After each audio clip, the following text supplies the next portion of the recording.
Hello friends, welcome to my channel civil club SSC में। Civil club में आप सभी का स्वागत है। और first of all first time मैं लाइव हो रहा हूँ आप लोग के सामने एज ए रिकॉर्डिंग, क्योंकि बहुत सारी प्रॉब्लम्स क्रिएट हो रही थी कि कैसे मैनेज किया जाए। जब से लैपटॉप ख़राब हुआ है तो पीडीएफ फॉर्मेट भी नहीं बन पा रहा है।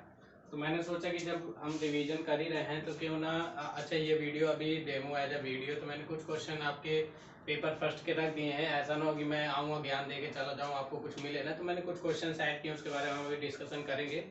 तो उसके पहले मैं आपको बता देता हूँ, मेरा नाम सुमित कुमार है और मैं आपको अभी तक पढ़ा रहा था, जो विदाउट लाइव कह सकते हैं, या मैं कह सकता हूँ कि मैं आपके सामने नहीं आ रहा था।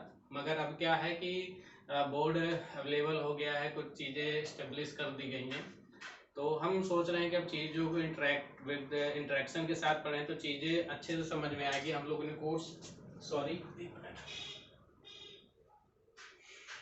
कोर्स ख़त्म कर लिया है, एटलीस्ट 90% ख़त्म कर लिया। हमारा जो मेन मोटिव होना चाहिए, मेन एम है कि हम किस चीज़ की तैयारी कर रहे हैं। हम तैयारी कर रहे हैं Bihar assistant sanitary and waste management officer की पोस्ट है, जिससे रिलेटेड आपका पेपर 2 to 2 है, वो पूरा एनवायरमेंट में बेस्ड है।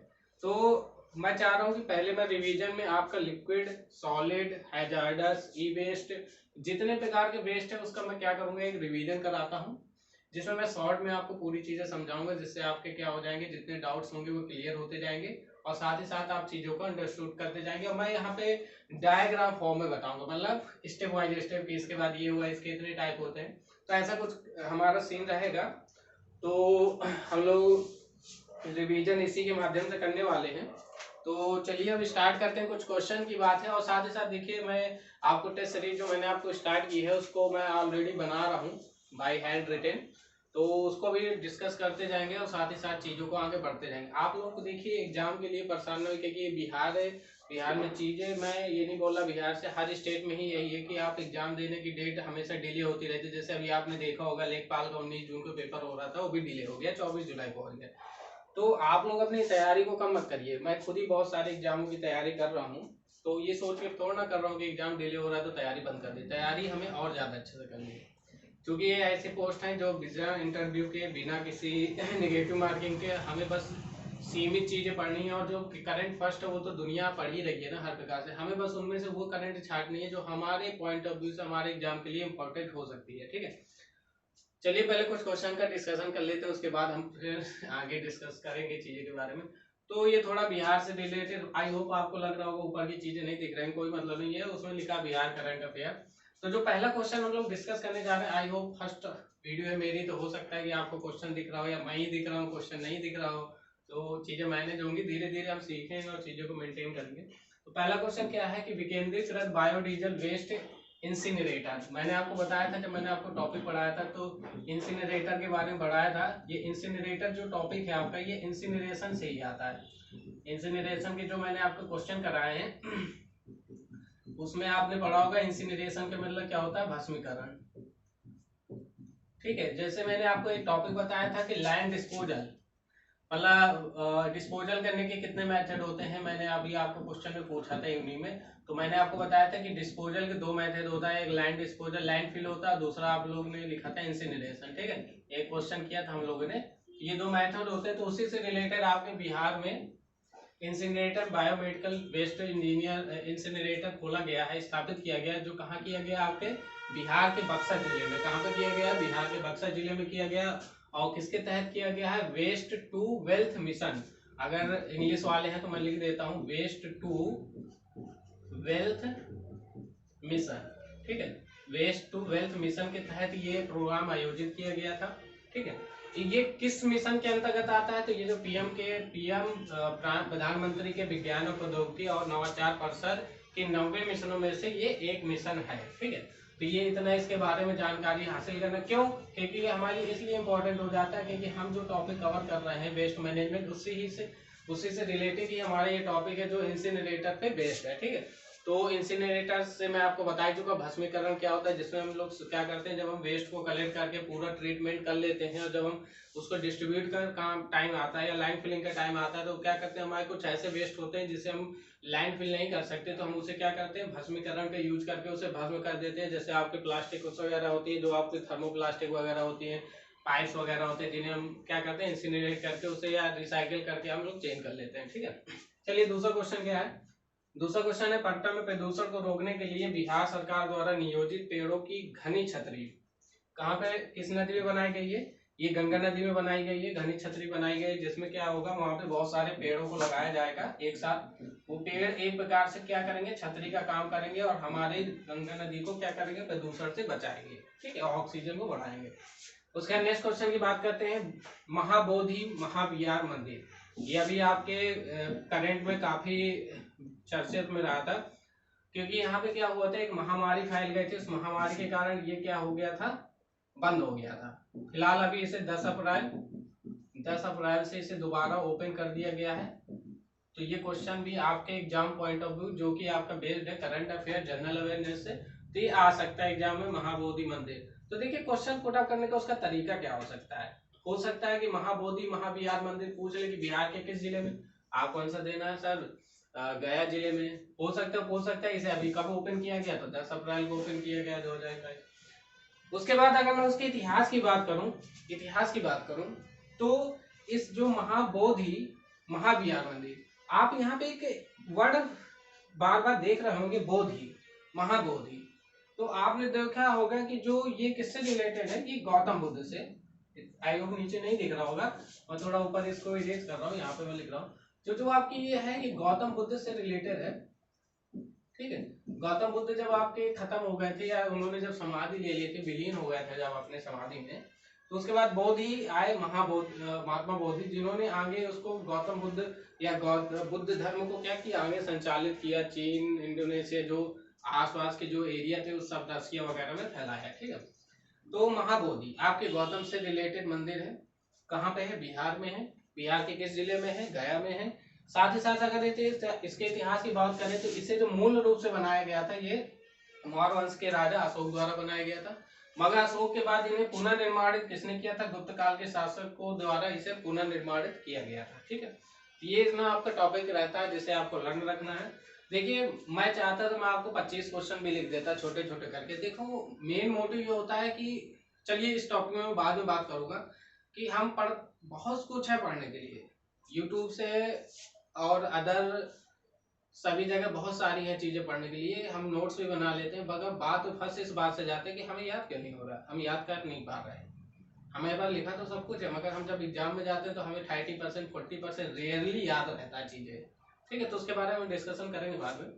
तो नेक्स्ट क्वेश्चन क्या कह रहा है कि 1232 kilometre the long journey home, पुस्तक के लेखक कौन है, तो ये है आपके विनोद कापरी लेखक हैं।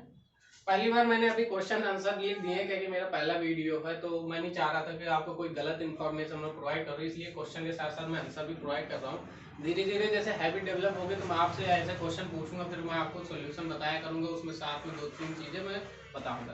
तो ये जो 1232 किलोमीटर का लॉन्ग जर्नी होम पुस्तक के लेखक है, ये विनोद कापरी के हैं।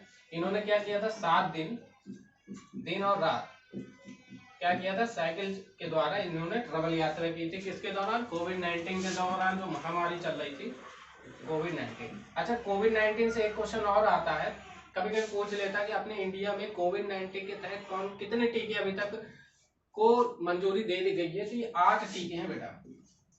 आपसे ये नहीं पूछेगा कोविशील्ड क्या होता है, जाइकोव-डी क्या होता है, शील्ड क्या होता है, स्पुतनिक वी क्या होता है, उसके अलावा जो व्यक्ति नहीं जान रहा वो पूछेगा।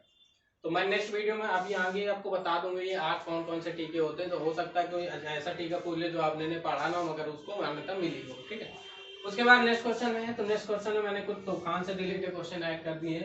तो तैकाते 2021 में तूफान आया था, कहाँ पे आया था, गुजरात राज्य में आया था। उसके बाद यास तूफान आया था 2021 में वेस्ट बंगाल पश्चिम बंगाल में आया था। ठीक है, तो ये क्वेश्चन मैंने एज ए डेमो ऐड किए हैं, मगर हाँ ये क्वेश्चन रियल है, ऐसा नहीं कि फेक क्वेश्चन है, आपके एग्जाम पॉइंट ऑफ व्यू से भी इम्पोर्टेंट है। तो ये मैंने थोड़ा सोचा कि मैं अपना इंटू देते समय कोई वीडियो आपसे क्वेश्चन भी पुट अप कर लो, ताकि आपका ये क्लियर हो जाए चीजें। तो इसी टाइप से क्वेश्चन प्रोवाइड किए जाएंगे। अभी तो फिलहाल ये है कि मैं या तो मैं इस वीडियो को पॉज कर दूँ फिर क्वेश्चन लिख दूँ, तो मैं इसीलिए अभी इतना ही रख रहा हूँ। फिर मैं इसी तरह क्या करूँगा, वीडियो ऐड कर करके आपको पढ़ाता जाऊँगा, या मैं इसी में इरेज करके भी पढ़ाता जाऊँगा, कोई बड़ी चीज़ नहीं है। तो अगर मैं बात करूँ इसकी, आई होप आप लोगों ने इसे लिख लिया होगा, लिखने की जरूरत ही नहीं है, ठीक है। चलिए मैं आपको यहाँ पे एक चीज बताना चाहता हूँ। जैसे आप बात कर रहे थे, काफी बच्चे बात कर रहे थे, मैंने देखा है, मैं कमेंट सभी का पढ़ता हूँ, ऐसा नहीं है, ठीक है। तो कमेंट में लिखा था कि सर आप इसी तरह एक मैराथन क्लास लाइए, तो उस पर मैंने विचार किया है। तो हम लोग सोच रहे हैं कि हम लोग एक मैराथन ला रहे हैं। मैराथन क्या है? मैराथन मीन्स हम रिवीजन कह सकते हैं उसे, रिवीजन क्लास। हम लोग रिवीजन क्लास करेंगे, और रिवीजन क्लासेस हो सकता है आपकी बोर्ड में हो, और हो सकता है आपके पीडीएफ फॉर्मेट में हो। ये आपको बताना है कि किस फॉर्मेट में आपको बेटर रहेगा। पीडीएफ है तो पीडीएफ बेटर रहेगा, और अगर इसमें हो सकता है तो इसमें बेटर रहेगा, ठीक है।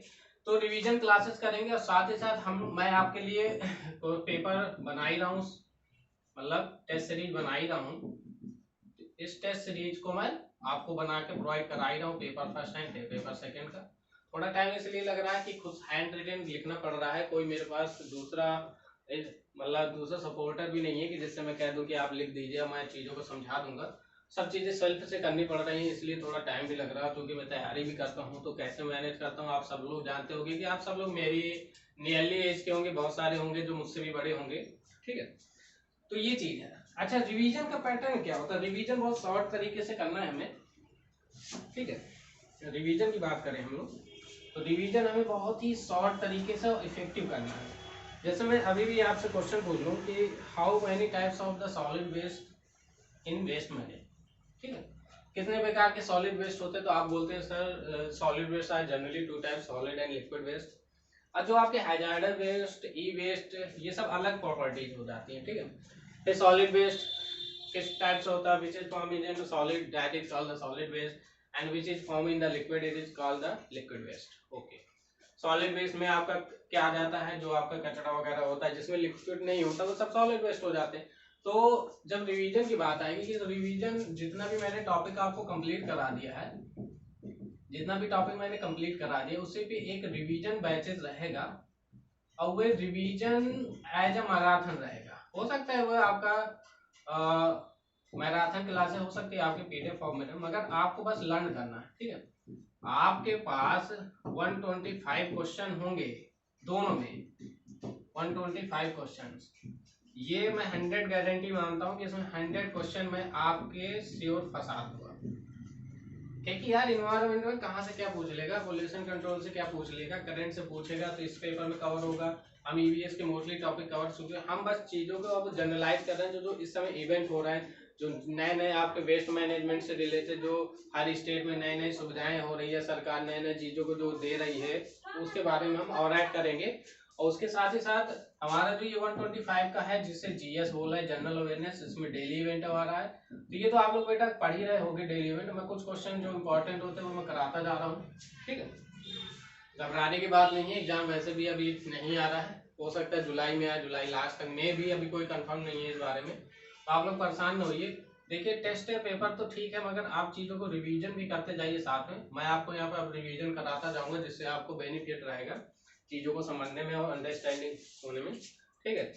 तो फिलहाल ये था मेरा आज का थोड़ा डेमो था, पहला वीडियो था, तो इसलिए मैं थोड़ा वो हो रहा था कि कैसे होगा मैंने। तो आप लोग मुझे सजेशन जरूर दीजिएगा कमेंट बॉक्स में कि कैसा लगा वीडियो, और क्या ये तरीका सही है कि पीडीएफ वाला ही फॉर्मेट सही रहेगा। जैसा भी है आप लोग के लिए है, ठीक है।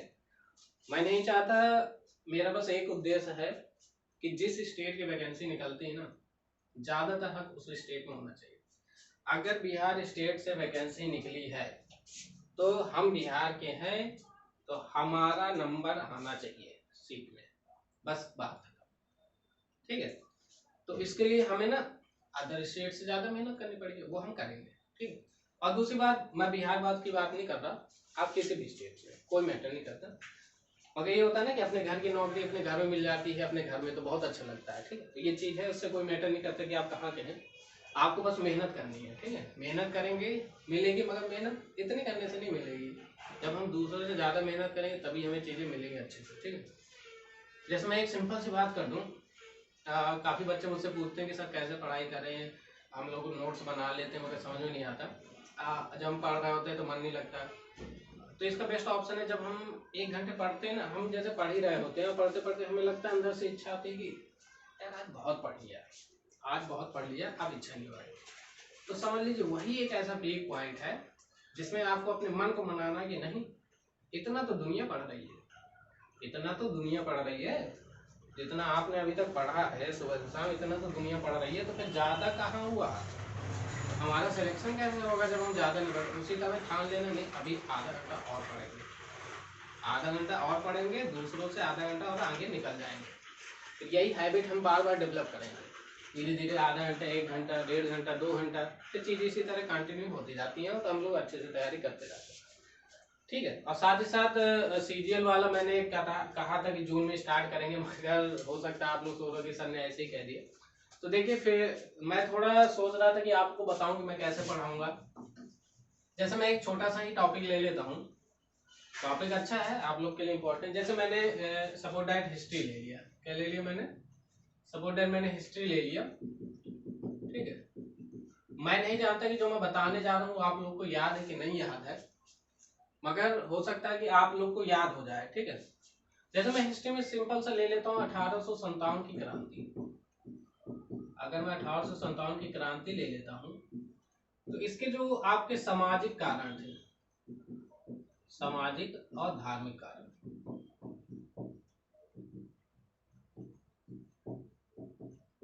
ठीक है, तो कोई मुझे ये बता सकता है कि इसमें कौन कौन से पॉइंट थे जो मेन हमें याद रखने हैं, हमारे एग्जाम पॉइंट ऑफ व्यू से इंपॉर्टेंट है, चाहे वो जिस एग्जाम के लिए हो।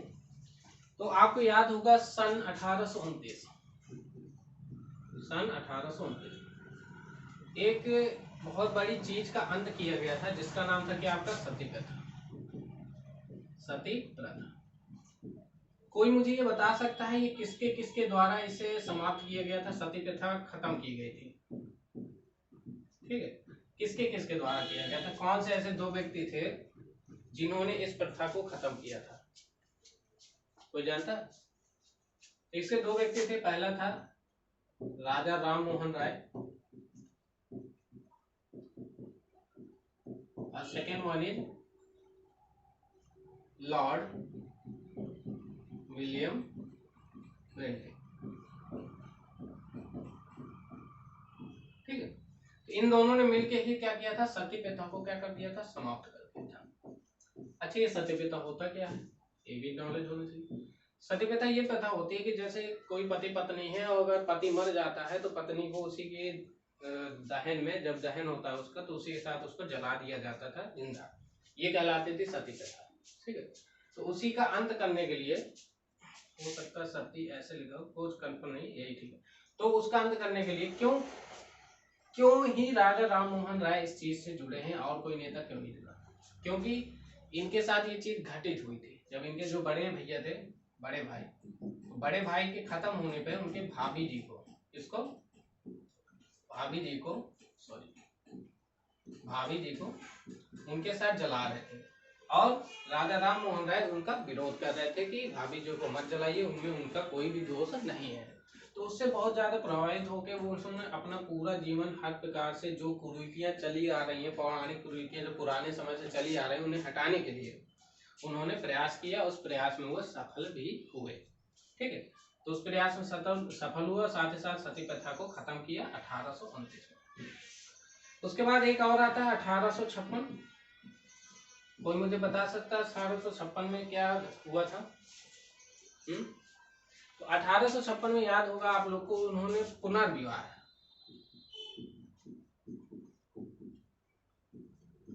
प्रथा रखी। पहले क्या होता था कि जैसे शादियां हो जाती थी, अगर पति मर जाता था तो पत्नी को क्या कर दिया जाता था, समाज से अलग कर दिया जाता था, मतलब उसे लोग देखना ही पाप समझते थे और उसे परिवार से या गांव से दूर रहने की इजाजत होती थी, समाज में नहीं रह सकती थी, गांव से बाहर उसका घर होता था। तो उससे प्रभावित होकर उन्होंने क्या किया, एक पुनर्विवाह प्रथा चालू की। तो इसको चालू किसने किया था? आई होप आप लोग को याद होगा, नहीं याद है तो मैं बता देता हूँ। तो इसे डलहौजी और मुझे लगता है हाँ ईश्वरचंद विद्यासागर, ठीक है, ईश्वरचंद विद्यासागर डलहौजी ने मिलकर इस प्रथा का स्टार्ट किया था कि अगर आपके किसी पति की मृत्यु हो जाती है तो उसके बाद क्या होता है कि जो पत्नी है वो दूसरा विवाह कर सकती है। तो इस प्रकार से इस टाइप के आपके सामाजिक राजनीतिक कारण थे। राजनीतिक कारण में आपको याद होगा डलहौजी की जो डॉक्ट्राइन ऑफ लैप्स, हड़प नीति, जो आपके राजनीतिकरण का एक मेन उद्देश्य बन जाता है, जिसमें उसने कई राज्यों को हड़प लिया था। डॉक्ट्राइन ऑफ लैप्स क्या कहलाता था कि अगर आपके राज्य में अगर आपका पुत्र नहीं है तो आपकी मृत्यु होने के बाद वो पूरा राज्य हमारे अंडर में आ जाएगा। ये था आपका डलहौजी की हड़प नीति। ठीक है, तो इससे रिलेटेड ऐसे ही हम लोग टॉपिक पे डिस्कशन करेंगे। भूगोल की बात कर लेते हैं थोड़ा बहुत। देखिए वीडियो देखते रहिए, नॉलेज तो है ही, कभी खराब नहीं जाती। तो अगर मैं भूगोल की बात करूं तो कितने लोगों को 9 डिग्री 10 डिग्री चैनल के बीच का पता है कि कौन कौन से द्वीप होते हैं?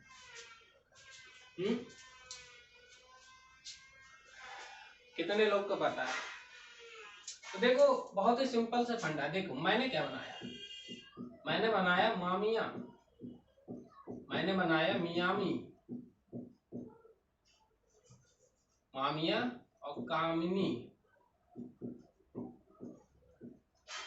ठीक है, जैसे मैंने अपना एक ट्रिक बनाया, क्योंकि देखिए यार इतना सारा है ना, दिमाग में नहीं रह पाता।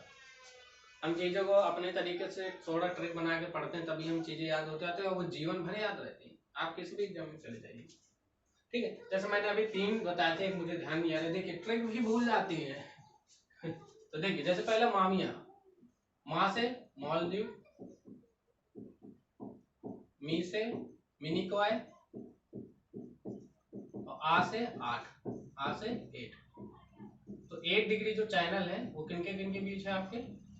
वो है आपके मालदीव और मिनिकॉय के बीच। उसके बाद कामिनी मैंने याद किया, कामिनी का से कावरती, का से होता है कावरती, मी से मिनिकॉय और नी से ना से 9 डिग्री चैनल।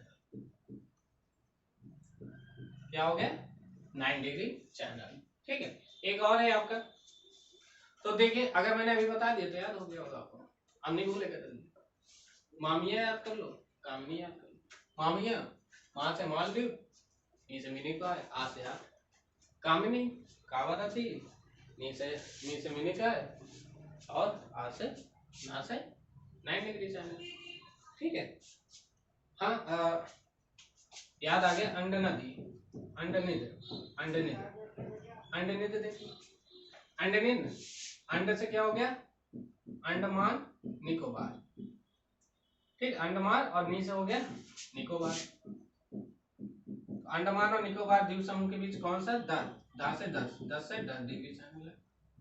लो भैया, मैं कहता हूँ कितना भी मैप तैयार कर लो, कितनी बार मैप पढ़ लो, एग्जाम में बोल ही जाना है।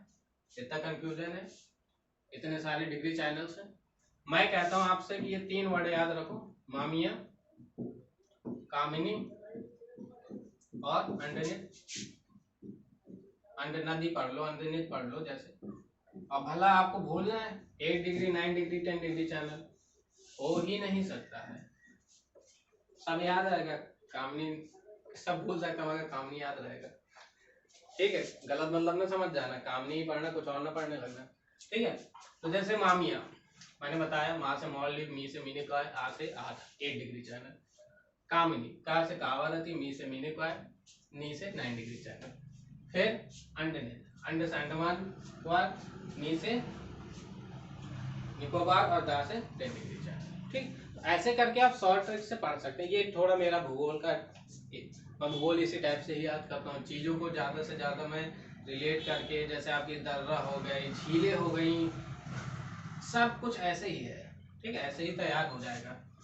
हिस्ट्री में हम पॉइंट ऑफ व्यू चलते हैं, थ्योरी लिखना हो लिखो, मगर उस थ्योरी का क्या मतलब है? अगर हम आधे पेज की थ्योरी लिखते हैं, हमें उसके मेन पॉइंट ही ना समझ में आए कि कहाँ पे, तो उस समय उसके साथ साथ सीजीएल में और क्या आता है? रीजनिंग आता है, मैथमेटिक्स आता है, जनरल अवेयरनेस आता है। तो वो तो आपको पता ही है, बहुत सारी वीडियो चैनल्स चल रही हैं।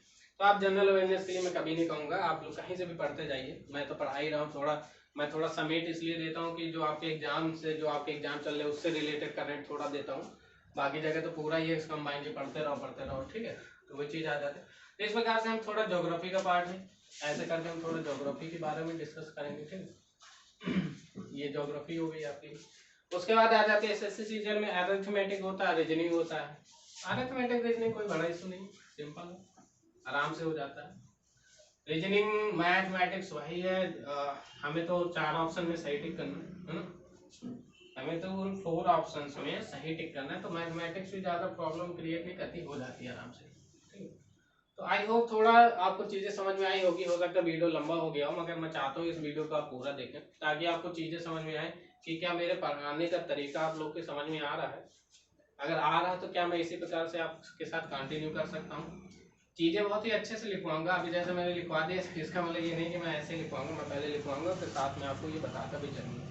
ठीक है, हमें एग्जाम क्रैक करना है, हमें पीएचडी नहीं करनी, हमें एग्जाम क्रैक करना है। और हमसे एग्जाम के बाद कोई कैसे कभी नहीं पूछेगा कि तुमने क्या पढ़ा था क्या नहीं पढ़ा था, हाँ भैया निकल गए बस काम खत्म।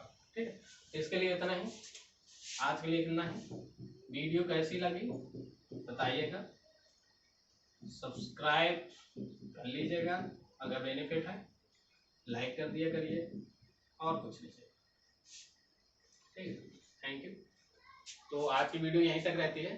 ठीक है, जैसा भी है रियलिटी बताइएगा, फेक कमेंट करने की कोई ज़रूरत नहीं है। और सही चीज़ें हैं, मैं सीखता हूँ चीज़ों को। जब भी कोई छोटा सा भी बच्चा मुझे बताता है कि ये चीज़ गलत है, मैं उसको सीखता हूँ। मेरी सीखने की हैबिट ज़्यादा है। ये मैटर नहीं करता कि आप क्या बता रहे हैं मेरे लिए वो अच्छा कि बुरा है। आप बुरा अच्छा जो भी बताएं कमेंट बॉक्स में ज़रूर लिखें कि सर कैसा रहा, कुछ चीज़ें क्या करनी है कैसे करनी है, आप ज़रूर बताइए, मैं उस पर काम करूँगा। ठीक है, ठीक है। और साथ ही साथ टेस्ट सीरीज आपकी चली रही पीडीएफ में, कभी टाइम नहीं मिला तो इसी में चालू कर देंगे। ठीक है, तो आज के लिए इतना ही। थैंक यू, जय हिंद, वंदे मातरम।